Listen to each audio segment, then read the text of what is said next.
flashlight beam cut a nervous path through the darkness of the rice paddies.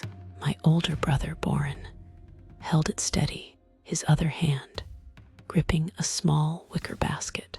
It was 1993, and this was our kingdom. The water was cool around my ankles, and the croaking of frogs was a familiar song. We were hunters, seeking the plumpest ones for my mother's morning soup. Boren was fearless, wading deeper, while I stayed near the grassy banks. The symphony of the night was all around us: crickets, distant barking, the gentle splash of our own feet. Then we heard it. It wasn't a frog's croak or an insect's chirp.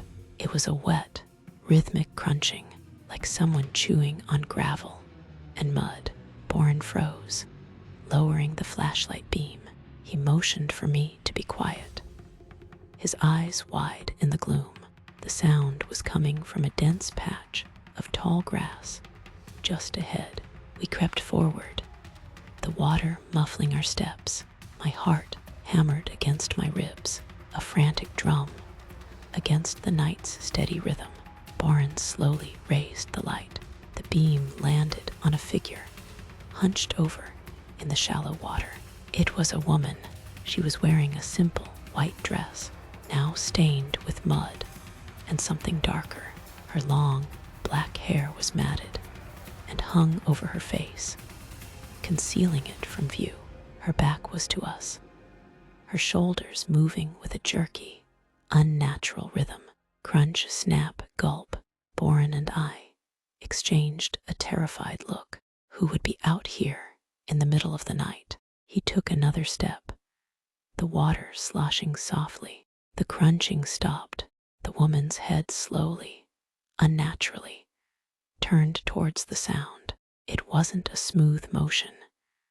It was like a doll's head clicking into place. The flashlight beam found her face. It was pale, almost luminous in the dark, smeared with mud and blood.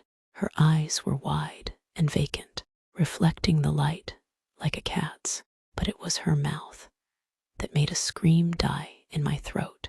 It was stretched into a ghastly, silent grin, stained dark red. In one of her hands, she held a large, struggling frog. As we watched, paralyzed with fear, she brought it to her lips and bit down. Crunch.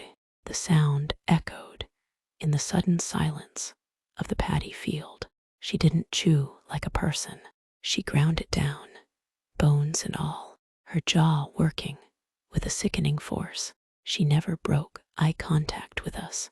That vacant, hollow stare pinned us in place.